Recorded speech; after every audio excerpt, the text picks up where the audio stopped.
Pag-usapan po natin 10 bagay na delikadong gawin ninyo kapag gutom. Yung mga bawal gawin, medyo bawal kainin or inumin kung gutom kayo, kung walang laman ng tiyan.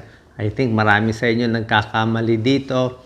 Ingat po tayo lalo na sa number 5, number 6, number 10. Medyo deadly tong 6, 5, 6, and 10 Number 1 na pagkain na dapat medyo mag-iingat tayo pag walang laman ng tiyan, spicy foods.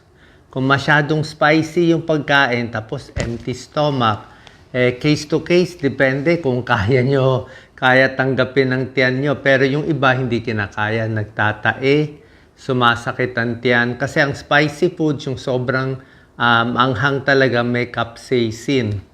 Kaya nga iba, pag kumain nga ng sili, pangontra nila gatas Kung gusto nyo kumain ng spicy, iba muna kainin. Last na kainin yung spicy. Number 2 na dapat medyo iwasan, ito gawain ng kababayan natin, iinom ng kape, walang laman ng tiyan, yun lang. Subukan nyo po kung kaya nyo, pero mas maganda po talaga kung iinom kayo ng kape sa umaga, may tinapay, may breakfast, may almusal. Kasi ang kape, acidic siya So kung meron kayong acid sa tiyan, kung may acid reflux kayo, may gastritis kayo, nakakataas siya ng acid sa tiyan. Pati yung cortisol or stress level nakakataas din.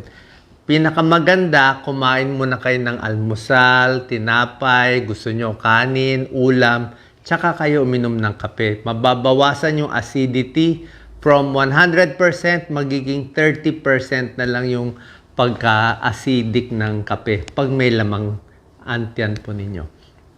Number 3, ito gawain ng iba. Multivitamins, di ba? Kaya nyo ba uminom ng multivitamins walang laman ng tiyan? Ako, minsan tinatry ko, pero yung iba sumasakit na ang tiyan. Lalo na kung ang lalaki ng multivitamins mo, sasakit yan, masusuka, may nagtatae. Lalo na kung meron kayong history ng irritable bowel, yung makuluan tiyan tulad ko.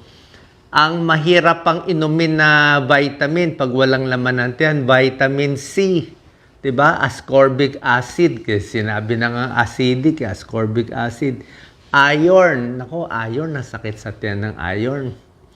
O yung mga potassium supplement ni Doc Lisa.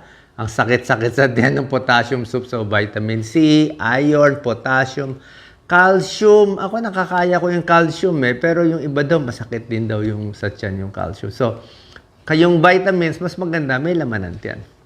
Number 4, chewing gum. Mahilig ba kayo mag-chewing gum? Pag nag-chewing gum kayo, walang laman ng tiyan, ang feeling ng tiyan nyo kasi kumakain ka Pag kumakain tayo, nagpo-produce ng acid ang tiyan. So, pag nag-chewing gum ka, magpo-produce din yung acid ang tiyan mo. Pero wala kang kinakain. So, tataas yung risk mo magkaroon ng gastric reflux tsaka ulcer. Ito, number 5, ito delikado. Number 5, walang laman ng tiyan, pain reliever. Nako, delikado po. Pain reliever, aspirin, mefenamic acid para sa kirot, ibuprofen, walang laman ng tiyan, very high risk po. Pwede mag-ulcer, mag-bleeding, mabutas ang tiyan, masisira ang lining ng stomach. Actually, kahit inumin mo tong pain reliever after meals, tapos kumain, may danger ka nga ma-ulcer dito, lalo na kung walang laman ng tiyan. Kasi yan po talaga side effect ng pain reliever. Tulad na sinasabi ko sa inyo, wag basta-basta iinom ng pain reliever, pwede masira ang tiyan, magka-ulcer, mag-bleeding, at pwede mag-kidney problem. Okay, doble ang tama niya. So, kung iinom kayo, dapat nireseta ng doktor at 3 days o konting araw lang. Hindi yung tuloy-tuloy. Number 6, mas delikado pa to. Alak. Sino dyan? Subukan nyo uminom ng alak, diba? Yung mga manginginom, gustong-gusto uminom ng alak, empty stomach. Sobrang bilis malasing nito. Kasi walang pagkain ng tiyan, tapos uminom ka ng maraming alak, talagang papasok agad sa dugo.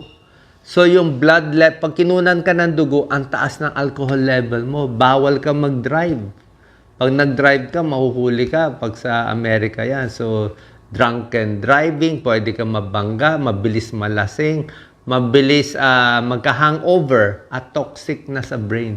Diba? So, kaya hindi po maganda. Dapat ngayong alak, kung iinom man kayo po, konti-konti lang mabagal. Para may chance yung liver ma-metabolize. Tapos, after meals. Pwede rin magkaroon ng alcoholic ketoacidosis. Delikado po yan, comatose.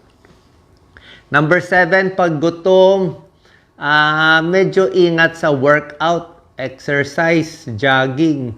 May mga tao ngayon, actually controversial to, may pro and con. Merong iba nag-exercise, sinusubukan nila yung fasting, walang laman ng tiyan. Ewan ko lang kung paano nila kinakaya. Yung iba nag-hypoglycemia, bagsak ang blood sugar, pero iba kaya. Tsaka pwede maka-affect sa performance and effectivity nyo. Normally, ang pinaka-normal, kahit ano namang sports, kakain ka muna ng konti o light meal, 1 to 2 hours para may energy ka, di ba? Yung iba nga, kinakain puro carbohydrates. Nakita ko spaghetti bago mag-basketball, bago mag-tennis ng mga matagalan. Number 8, ito yung mga hindi naman kakainin, mga bawal gawin mentally, emotionally, pag gutom, pag mag-shopping. Pagpunta kayo sa supermarket, nako, gutom na gutom, kahit ano, makukuha yung malaki ang puro unhealthy food, mapipili, malaki ang gagastusin, lalo na yung mga anak ninyo, nako, gutom, dalhin mo sa supermarket, lahat kukunin yan. Hindi na maka-decide. Pupunta ka sa restaurant, gutom na gutom, mapapa-order ka na marami. Meron kang importanteng desisyon sa pera, away mag-asawa, gutom, mag-aaway kayo lalo. Kumain muna bago na lang mag-away muli. Number 9, ito medyo mag-iingat din sa number 9, antibiotics. Merong mga antibiotics kailangan after meals. Yung common na antibiotic, yung amoxicillin, masakit sa tiyan na amoxicillin makulo, di ba? Naka-amoxicillin, medyo mas malambot ang dumi nyo. Maraming magkakapatid to, amoxicillin, doxycycline, tetracycline, kahit itong mga azithromycin. Dati, na-hospital ako dito sa azithromycin dati. Nakainom ako, walang laman ng tiyan. Ang side effect pala, diarrhea, grabe. Talagang tubig ang lumabas. So, mas maganda talaga yung gamot kung hindi ka sure after meals. Kung hindi ka makakain, kumain ka na lang saging, 1-2 saging, pantapal sa tiyan bago ka uminom ng antibiotic. Number 10, gamot sa diabetes. Okay?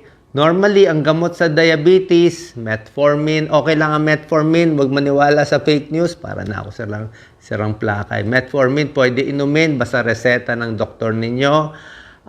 Usually with meals yan. Yung mga ibang gamot sa diabetes, mga sulfonylurea, yung mga glycoside, glipizide, diamicron, yan po with meals. Kasi nga, iniinom mo tong gamot sa diabetes, pampababa ng blood sugar. Tapos wala kang kakainin. Di ba bagsak blood sugar mo? Dapat nga, ang kain mo, sinasabay doon sa gamot para habang kumakain, hindi masyado tataas yung blood sugar mo. Tapos sa diabetes, dapat ang kain nyo, regular lang, pa konti-konti, buong araw, umaga, konting merienda, tanghali, konti din, sa gabi, konti din, pa konti-konti, para hindi yung spike yung blood sugar, no? Okay, ha? Ingat po tayo dito. Yung mga sinabi ko, yung multivitamins, walang laman yan, baka kakayanin nyo, pero yung mga pain reliever, yan, hindi po pwede yan. Alak, hindi pwede, walang laman dyan. Itong mga antibiotic, masakit yan dyan. Tsaka itong sa diabetes, ingat tayo kasi pwede rin bumaba masyado yung blood sugar. Sana nakatulong tong video.